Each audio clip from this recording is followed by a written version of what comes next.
নমস্কার সবাইকে। আবৃত্তিতে শ্রাবণী রায় বর্মন চ্যানেলটির পক্ষ থেকে সবাইকে স্বাগতম। আজ আমি সৈয়দ মুজতবা আলীর দেশে বিদেশে গ্রন্থের পঞ্চম পরিচ্ছেদের প্রবাস বন্ধু গল্পটি পড়ে শোনাব।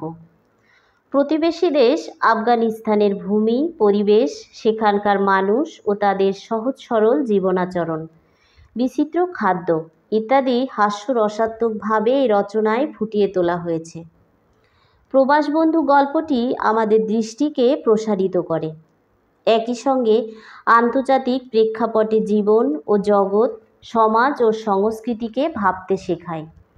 আজকের নিবেদন সৈয়দ মুজতবা আলীর প্রবাস বন্ধু। বাসা পেলুম কাবুল থেকে 2.5 মাইল দূরে খাজা মোল্লা গ্রামে। বাসার সঙ্গে সঙ্গে চাকরও পেলুম।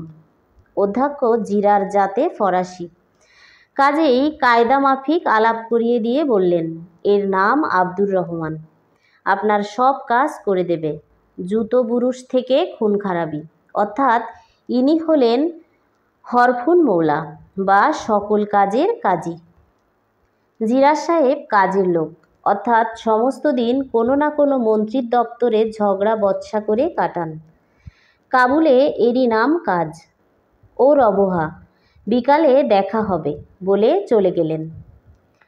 কাবুল শহরে আমি 2টি নরদানব দেখেছি, তার একটি আব্দুর রহমান।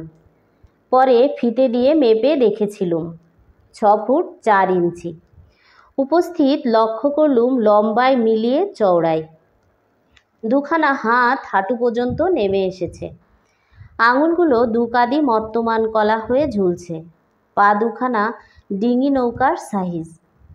কার দেখে মনে হলো আমার বাবুর্চি আব্দুর রহমান না হয়ে সে যদি আমির আব্দুর রহমান হতো, তবে অনায়াসে গোটা আফগানিস্তানের ভার বইতে পারত।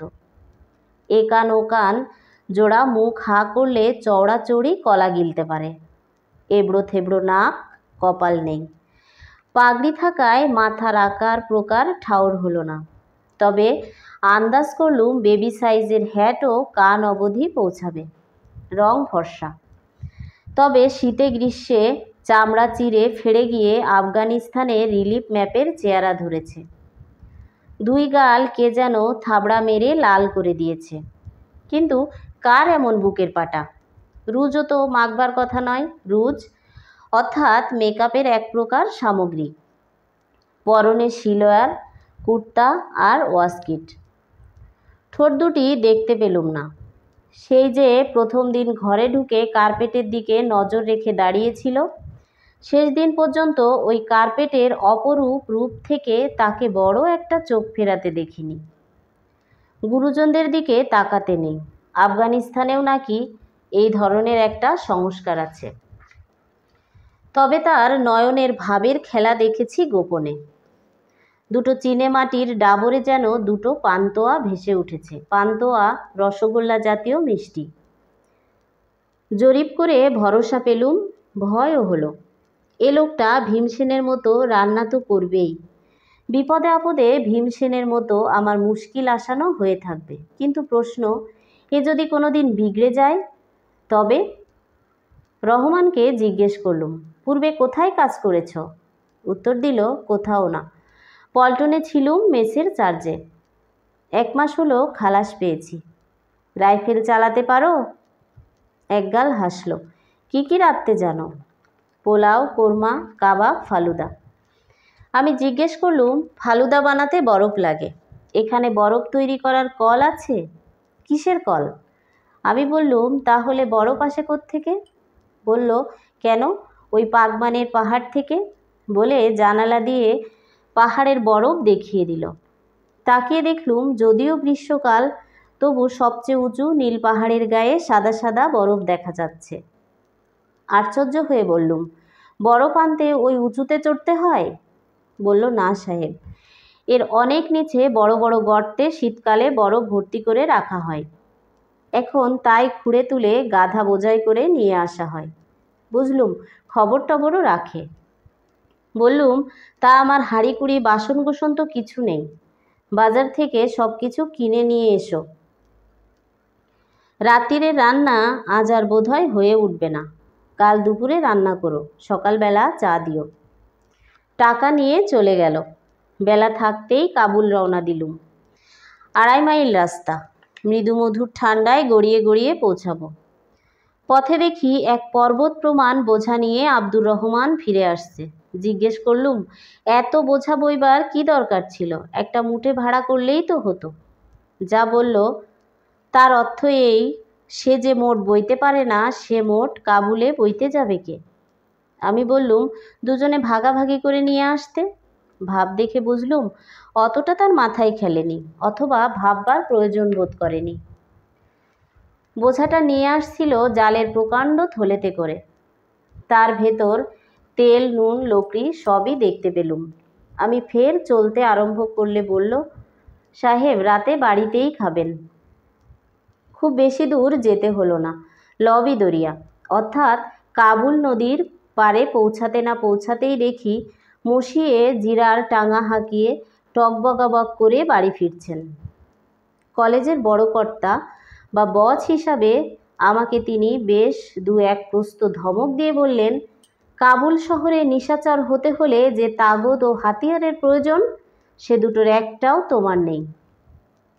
বসকে খুশি করবার জন্য যার ঘটে ফন্দি ফিকিরের অভাব, তার পক্ষে কোম্পানির কাগজ হচ্ছে তর্ক না করা। বিশেষ করে যখন বসের উত্তমার্ধ অর্থাৎ স্ত্রী তারই পাশে বসে ওই স্বার্থেনামা ইভিদামা অর্থাৎ অতি অবশ্য, সার্টেনলি, এভিডিয়েন্টলি বলে তার কথায় সায় দেন। ইংল্যান্ডে মাত্র একবার ভিক্টোরিয়া অ্যালবার্ট আতাত হয়েছিল। শুনতে পাই ফ্রান্সে নাকি নিত্যি নিত্যি ঘরে ঘরে। বাড়ি ফিরে এসে বসবার ঘরে ঢুকতেই আব্দুর রহমান একটা দর্শন দিয়ে গেল, এবং আমি যে তার তন্নিতেই ফিরে এসেছি সে সম্বন্ধে আশ্বস্ত হয়ে হুট করে বেরিয়ে গেল। তখন রোজার মাস নয়, তবু আন্দাজ করলুম সেহেরির সময় অর্থাৎ রাত 2টোয় খাবার জুটলেও জুটতে পারে। তন্দ্রা লেগে গিয়েছিল। শব্দ শুনে ঘুম ভাঙল। দেখি আব্দুর রহমান মোগল তসবিরের গাড়ু বদনার সমন্বয়ে আফতাবে বা ধারযন্ত্র নিয়ে দাঁড়িয়ে আছে। মুখ ধুতে গিয়ে বুঝলুম যদিও গ্রীষ্মকাল, তবু কাবুল নদীর বরফ গলার জলে কিছুদিন ধুলে আমার মুখও আফগানিস্তানের রিলিফ ম্যাপের উঁচু নিচু টক্করের সঙ্গে সামঞ্জস্য রাখতে পারবে। খানা টেবিলের সামনে গিয়ে যা দেখলুম তাতে আমার মনে আর কোনো সন্দেহ রইল না যে আমার ভৃত্য আগা আব্দুর রহমান এককালে মেসের চার্জে ছিলেন।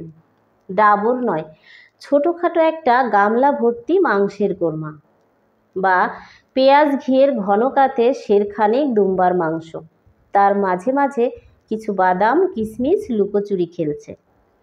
এক কোণে একটি আলু অপাংতেয় হওয়ার দুঃখে ডুবে মরার চেষ্টা করছে। আরেক প্লেটে গোটা আষ্টেক ফুল বোম্বাই সাইজের স্বামী কাবাব, বারকোশ থালা, এক ঝুড়ি কোপ্তা পোলাও, আর তার উপর বসে আছে একটি আস্ত মুরগি রোস্ট। আমি থ হয়ে দাঁড়িয়ে থাকতে দেখে আব্দুর রহমান তাড়াতাড়ি এগিয়ে অভয় বাণী দিল, রান্নাঘরে আরও আছে। একজনের রান্না না করে কেউ যদি 3 জনের রান্না করে তবে তাকে ধমক দেয়া যায়, কিন্তু সে যদি 6 জনের রান্না পরিবেশন করে বলে রান্নাঘরে আরও আছে, তখন আর কি করার থাকে? অল্প সুখে কাতর, অধিক সুখে পাথর। রান্না ভালো, আমার ক্ষুধাও ছিল, কাজেই গড়পড়তা বাঙালির চেয়ে কিছু কম খাইনি। তার উপর অদ্য রজনী, প্রথম রজনী, এবং আব্দুর রহমানও ডাক্তারি কলেজের ছাত্র যেরকম তন্ময় হয়ে মরা কাটা দেখে, সেই রকম আমার খাওয়ার রকম বহর দুই তার ডাবর চোখ ভরে দেখে নিচ্ছিল। আমি বললুম, ব্যাস, উৎকৃষ্ট রেঁধেছ আব্দুর রহমান। আব্দুর রহমান অন্তর্ধান। ফিরে এলো হাতে এক থালা ফালুদা নিয়ে। আমি সবিনয় জানালুম যে আমি মিষ্টি পছন্দ করি না। আব্দুর রহমান পুনরপি অন্তর্ধান। আবার ফিরে এলো এক ডাবর নিয়ে, পেঁজা বরফের গুঁড়োয় ভর্তি। আমি বোকা বনে জিজ্ঞাসা করলুম, এ আবার কি? আব্দুর রহমান উপরের বরফ সরিয়ে দেখালো নিচে আঙুর। মুখে বলল, বাগেবালার বরফি আঙুর, তামাম আফগানিস্তানের মশহুর। বলেই একখানা শশারে কিছু বরফ আর গোটা কয়েক আঙুর নিয়ে বসল। আমি আঙুর খাচ্ছি। ও ততক্ষণ এক একটা করে হাতে নিয়ে সেই বরফের টুকরোই ঘুরিয়ে ফিরিয়ে অতি সন্তর্পণে ঘষে, মেয়েরা যেরকম আচারের জন্য কাগজি লেবু পাথরের শিলে ঘষেন, বুঝলুম বরফ ঢাকা থাকা সত্ত্বেও আঙুর যথেষ্ট হিম হয়নি বলে এই মোলায়েম কায়দা। ওদিকে তালু আর জিভের মাঝখানে একটা আঙুর চাপ দিতেই আমার ব্রহ্মরন্ধ্র পর্যন্ত ঝিনঝিন করে উঠছে। কিন্তু পাছে আব্দুর রহমান ভাবে তার মনিব নিতান্তই জঙ্গলি, তাই খাইবার পাশের হিম্মত বুকে সঞ্চয় করে গোটা আষ্টে গিললুম। কিন্তু বেশিক্ষণ চালাতে পারলুম না। ক্ষান্ত দিয়ে বললুম, যথেষ্ট হয়েছে আব্দুর রহমান, এবারে তুমি গিয়ে ভালো করে খাও। কার গোয়াল কে দেয় ধুয়ো। এবারে আব্দুর রহমান এলেন চায়ের সাজসরঞ্জাম নিয়ে। কাবুলি সবুজ চা, পেয়ালায় ঢাললে অতি ফিকে হলদে রং দেখা যায়। সে চায়ে দুধ দেয়া হয় না। প্রথম পেয়ালায় চিনি দেয়া হয়, দ্বিতীয় পেয়ালায় তাও না, তারপর ওই রকম তৃতীয় চতুর্থ। কাবুলিরা পেয়ালা ছয়েক খায়। অবশ্যই পেয়ালা সাইজ খুব ছোট, কফির পাত্রের মতো। চা খাওয়া শেষ হলে আব্দুর রহমান মিনিট 10 জন্য বেরিয়ে গেল। ভাবলুম এই বেলা দরজা বন্ধ করে দিই, না হলে আবার হয়তো কিছু একটা নিয়ে আসবে। আস্ত উটের রোস্টটা হয়তো দিতে ভুলে গিয়েছে। ততক্ষণে আব্দুর রহমান পুনরায় হাজির। এবার এক হাতে থলে ভর্তি বাদাম আর আখরোট, অন্য হাতে হাতুড়ি। ধীরে সুস্থে ঘরের এক কোণে পা মুড়ে বসে বাদাম আখরোটের খোসা ছাড়াতে লাগলো। এক মুঠো আমার কাছে নিয়ে এসে দাঁড়ালো। মাথা নিচু করে বলল, আমার রান্না হুজুরের পছন্দ হয়নি। কে বলল পছন্দ হয়নি? তবে ভালো করে খেলেন না কেন? আমি বিরক্ত হয়ে বললুম, কি আশ্চর্য, তোমার বপুটার সঙ্গে আমার তনুটা মিলিয়ে দেখো দিকিনি। তার থেকে আন্দাজ করতে পারো না আমার পক্ষে কি পরিমাণ খাওয়া সম্ভবপর? আব্দুর রহমান তর্কাতর্কি না করে ফের সেই কোণে গিয়ে আখরোট বাদামের খোসা ছাড়াতে লাগলো। তারপর আপন মনে বলল, কাবুলের আবহাওয়া বড়ই খারাপ। পানি তো পানি নয়, সে যেন গলানো পাথর। পেটে গিয়ে এক কোণে যদি বসলো, তবে ভরসা হয় না আর কোনো দিন বেরুবে। কাবুলের হাওয়া তো হাওয়া নয়, আতশবাজির হলকা। মানুষের খিদে হবেই বা কী করে? আমার দিকে না তাকিয়েই তারপর জিজ্ঞেস করলো, হুজুর কখনো পানশির গিয়েছেন? সে আবার কোথায়? উত্তর আফগানিস্তান, আমার দেশ। সে কি জায়গা? একটা আস্ত দুম্বা খেয়ে এক ঢোক পানি খান, আবার খিদে পাবে। আকাশের দিকে মুখ করে একটা লম্বা দম নিন, মনে হবে তাজি ঘোড়ার সঙ্গে বাজি রেখে ছুটতে পারি। পানশিরের মানুষ তো পায়ে হেঁটে চলে না, বাতাসের উপর ভর করে যেন উড়ে চলে যায়। শীতকালে সে কি বরফ পড়ে! মাঠ পথ পাহাড় নদী গাছপালা সব ঢাকা পড়ে যায়। ক্ষেত খামারের কাজ বন্ধ। বরফের তলায় রাস্তা চাপা পড়ে গেছে। কোনো কাজ নেই, কর্ম নেই। বাড়ি থেকে বেরোনোর কথাই ওঠে না। আহা, সে কি আরাম! লোহার বারকোষে আঙার জ্বালিয়ে তার উপর ছাই ঢাকা দিয়ে কম্বলের তলায় চাপা দিয়ে বসবেন গিয়ে জানালার ধারে। বাইরে দেখবেন বরফ পড়ছে, বরফ পড়ছে পড়ছে পড়ছে, 2 দিন 3 দিন 5 দিন 7 দিন ধরে। আপনি বসেই আছেন আর দেখছেন সে তোর বরফ ববরদ কী রকম বরফ পড়ে। আমি বললুম, 7 দিন ধরে জানালার কাছে বসে থাকবো? আব্দুর রহমান আমার দিকে এমন করুণভাবে তাকালো যে মনে হলো এরকম বেরসিকের পাল্লায় সে জীবনে আর কখনো এতটা অপদস্থ হয়নি। ম্লান হেসে বলল, একবার আসুন, জানালার পাশে বসুন, দেখুন। পছন্দ না হয় আব্দুর রহমানের গর্দান তো রয়েছে। খেই তুলে নিয়ে বলল, সে কত রকমের বরফ পড়ে, কখনো সোজা ছেঁড়া ছেঁড়া পেঁজা তুলোর মতো। তারই ফাঁকে ফাঁকে আসমান জমিন কিছু কিছু দেখা যায়, কখনো ঘুরঘুট্ট ঘন চাদরের মতো নেমে এসে চোখের সামনে পর্দা টেনে দেয়। কখনো বয় জোরে বাতাস, প্রচণ্ড ঝড়, বরফের পাজে যেন সে বাতাস ডাল গলাবার চরকি চালিয়ে দিয়েছে। বরফের গুঁড়ো ডাইনে বায়ে উপর নিচে এলোপাতাড়ি ছুটোছুটি লাগায়। হু হু করে কখনো একমুখে হয়ে তাজি ঘোড়াকে হার মানিয়ে ছুটে চলে। কখনো সব ঘুটঘুটে অন্ধকার, শুধু শুনতে পাবেন শো শো। তার সঙ্গে আবার মাঝে মাঝে যেন কখনো দারুল আমানের ইঞ্জিনের সিটির শব্দ। সেই ঝড়ে ধরা পড়লে রক্ষে নেই, কোথা থেকে কোথায় উড়িয়ে নিয়ে চলে যাবে। না হয় বেহুশ হয়ে পড়ে যাবেন বরফের বিছানায়, তারই উপর জমে উঠবে 6 হাত উঁচু বরফের কম্বল, গাদা গাদা, পাজা পাজা। কিন্তু তখন সে বরফের পাজা সত্যিকারের কম্বলের মতো ওম দেয়। তার তলায় মানুষকে 2 দিন পরেও জ্যান্ত পাওয়া গিয়েছে। একদিন সকালে ঘুম ভাঙলে দেখবেন বরফ পড়া বন্ধ হয়ে গিয়েছে, সূর্য উঠেছে। সাদা বরফের উপর সে রোশনির দিকে চোখ মেলে তাকানো যায় না।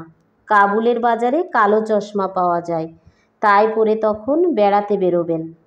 যে হাওয়া দম নিয়ে বুকে ভরবেন, তাতে এক রত্তি ধুলো নেই, বালু নেই, ময়লা নেই। ছুরির মতো ধারালো ঠান্ডা হাওয়া নাক, মগজ, গলা, বুক চিরে ঢুকবে, আবার বেরিয়ে আসবে ভেতরকার সব ময়লা ঝেঁটিয়ে নিয়ে। দম নেবেন, ছাতি 1 বিঘেত ফুলে উঠবে। দম ফেলবেন, 1 বিঘেত নেমে যাবে। এক এক দম নেয়াতে 1 বছর আয়ু বাড়বে। একবার দম ফেলাতে 100টা বেমারি বেরিয়ে যাবে।